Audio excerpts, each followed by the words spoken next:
राजस्थान को कवर करते हैं हम। राजस्थान की हर खबर देखते रहिए डीपीके न्यूज पर। बिना रुके, बिना डरे, बिना किसी समझौते के जारी है हमारी सफलता की यात्रा। इस यात्रा में कई अवरोध और कई बाधाएं आईं। उन सभी दुश्वारियों को झेला है हमने, क्योंकि हमारे लिए खबर महत्वपूर्ण है। डीपीके न्यूज, बेमिसाल 4 साल। नमस्कार, खबर गांव शहर बुलेटिन में आप सभी का बहुत बहुत स्वागत है। मैं आपके साथ हर्ष चौधरी। और आइए बुलेटिन देखते हैं खबर गांव से लेकर शहर तक की हर एक बड़ी खबर फटाफट अंदाज में। कांग्रेस की अंतरिम अध्यक्ष सोनिया गांधी आज कर्नाटक के मंड्या में पार्टी की भारत जोड़ो यात्रा में शामिल हुई। राहुल ने कंधे पर हाथ रखकर मां का स्वागत किया। इसके बाद यात्रा में मौजूद महिला नेताओं ने सोनिया गांधी का हाथ थाम लिया। करीब 15 मिनट तक पैदल चलने के बाद राहुल ने सोनिया को वापस कार में भेज दिया। हालांकि कुछ देर आराम करने के बाद सोनिया फिर से पैदल यात्रा में शामिल हो गई। सोनिया 1 महीने पहले कोरोना से उबरी है। अभी सोनिया का स्वास्थ्य पूरी तरह से ठीक नहीं हुआ।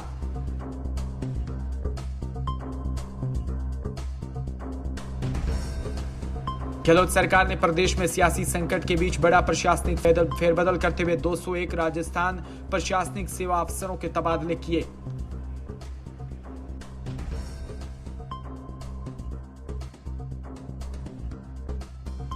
दशहरे की रात निकाली गई ट्रांसफर लिस्ट में मंत्री विधायकों के डिजायर के आधार पर बड़े स्तर पर ट्रांसफर हुए। मंत्री विधायकों की लंबे समय से चली आ रही डिमांड को पूरा करने की कोशिश की गई।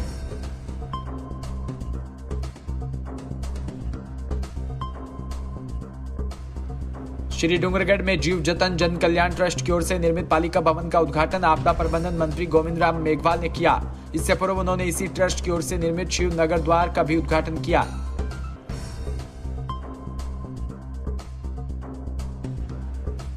पालिका के समक्ष आयोजित उद्घाटन समारोह में बोलते हुए मंत्री गोविंद मेघवाल ने कहा कि भामाशाह जन जतन जी पार्क ने लाखों रुपए की राशि से सुंदर पालिका भवन का निर्माण करवाया। इस परिवार द्वारा राजकीय कन्या महाविद्यालय का भी निर्माण करवाया जा रहा है। पारक परिवार की सामाजिक भूमिका की जितनी प्रशंसा की जाए उतनी कम। उन्होंने कहा कि शिक्षा के क्षेत्र में काम किया जाना बहुत आवश्यक है, क्योंकि सारी प्रगति शिक्षा पर अवलंबित है।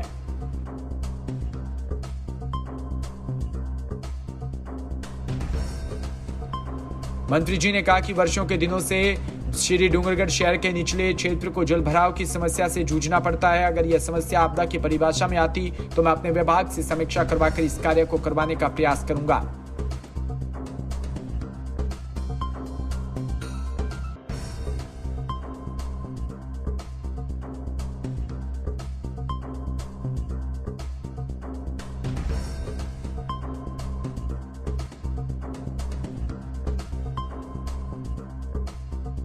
जोधपुर में मुख्यमंत्री गहलोत 1 दिवसीय दौरे पर पहुंचे, जहां गहलोत का स्वागत करने शहर में बड़ी संख्या में कार्यकर्ताओं का जमावड़ा एयरपोर्ट पर लगा।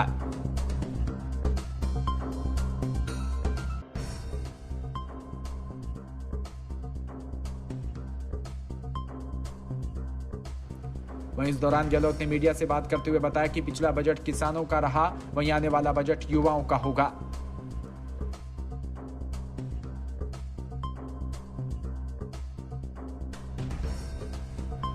मैंने युवाओं को आह्वान किया है कि आपकी जो भी समस्या हो मुझे बताओ। वहीं गहलोत ने जोधपुर के आगमन के दौरान एयरपोर्ट पर स्वागत करने आए आयुक्त रविदत्त गोट और अतिरिक्त जिला कलेक्टर राजेंद्र डागा और मदनलाल नेहरा व रामचंद्र गरवा, डीसीपी डॉक्टर अमृता दुहन आदि ने पर्व की शुभकामनाएं। विजयदशमी जोधपुर में मुख्यमंत्री अशोक गहलोत ने सत्य पर सत्य की विजय पर्व दशहरे के लिए जोधपुर में रावण दहन किया। गोदुली बेला में मुख्यमंत्री अशोक गहलोत और पूर्व नरेश गज सिंह ने रावण का चबूतरा मैदान में रावण और उसके पूरे परिवार का दहन किया।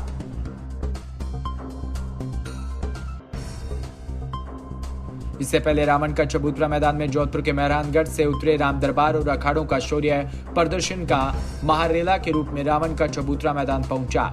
इसके बाद गोदुली बेला में मुख्य अतिथि और जोधपुर के लाडले जननायक ने राम दरबार की पूजा अर्चना की। उसके बाद रावण का वध किया। इस दौरान बड़ी संख्या में जोधपुर का जनसमूह भी उपस्थित रहा। वहीं जोधपुर के जनप्रतिनिधि और विशेष जन भी इस अवसर पर मौजूद रहे।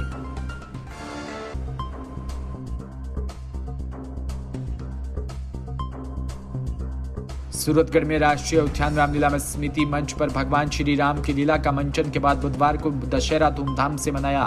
2 वर्ष बाद दशहरा पर्व मनाने से लोगों में भारी उत्साह दिखाई दिया। रावण दहन से पहले शहर में भगवान श्री राम की शोभा यात्रा निकाली गई। शोभा यात्रा राष्ट्रीय का रामलीला मंच से शुरू होकर शहर के विभिन्न मार्गों से होते हुए नगर पालिका खेल स्टेडियम में पहुंची।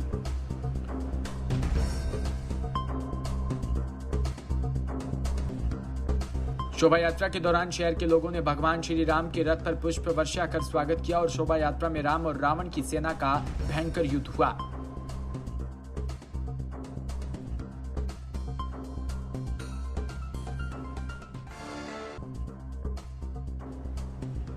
इस दौरान शहर में भगत सिंह चौक, बीकानेर रोड, हाउसिंग बोर्ड चौराहे सहित अनेक स्थानों पर शोभा यात्रा में शामिल लोगों को शरबत व मिष्ठान खिलाकर स्वागत किया गया।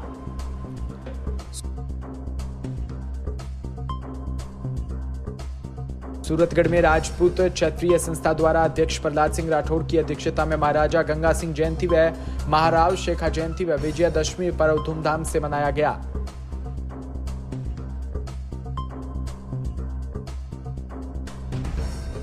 विजयदशमी के पावन अवसर पर शस्त्र पूजा का आयोजन हुआ, जिसमें शस्त्र के साथ पूजन संस्था अध्यक्ष प्रहलाद सिंह राठौड़ और उपाध्यक्ष वरिष्ठ पत्रकार कर्णिदान सिंह राजपूत आदि उपस्थित रहे।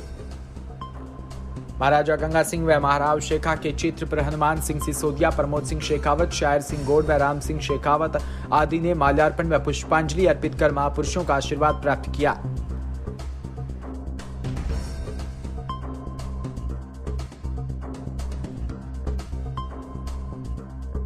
महापुरुषों के जीवन पर उद्बोधन हरि सिंह भाटी, वरिष्ठ पत्रकार कर्णिदान सिंह राजपूत व भागीरथ सिंह ने किया।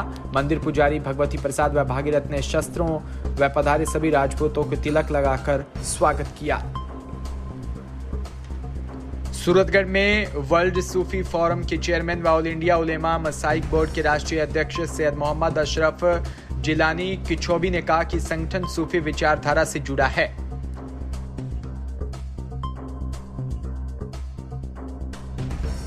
संगठन का मकसद देश में भाईचारा व सद्भावना कायम करे, इसके लिए समाज को जागृत करने का कार्य किया।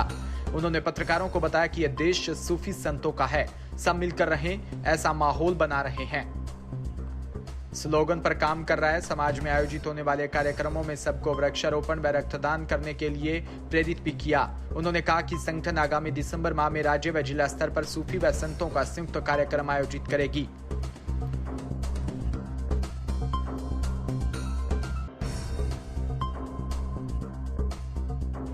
आगरा में बुराई पर अच्छाई की जीत का पर्व विजयदशमी बड़े धूमधाम से मनाया गया। ताजनगरी में भी विजयदशमी की पूरी धूम रही।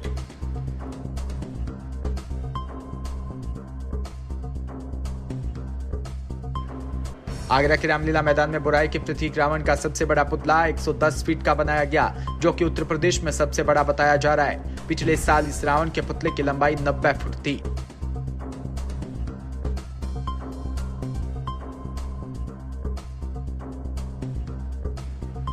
आपको बता दें कि आगरा में रावण दहन से पूर्व आतिशबाजी प्रतियोगिता का भी आयोजन होता है, जिसको देखने के लिए आसपास के जनपदों से लोग आगरा आते हैं।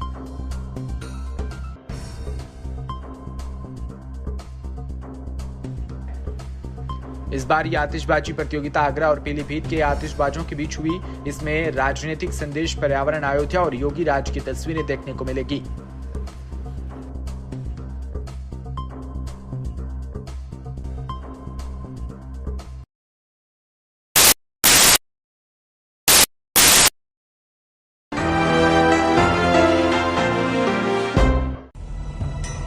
बिना रुके, बिना डरे, बिना किसी समझौते के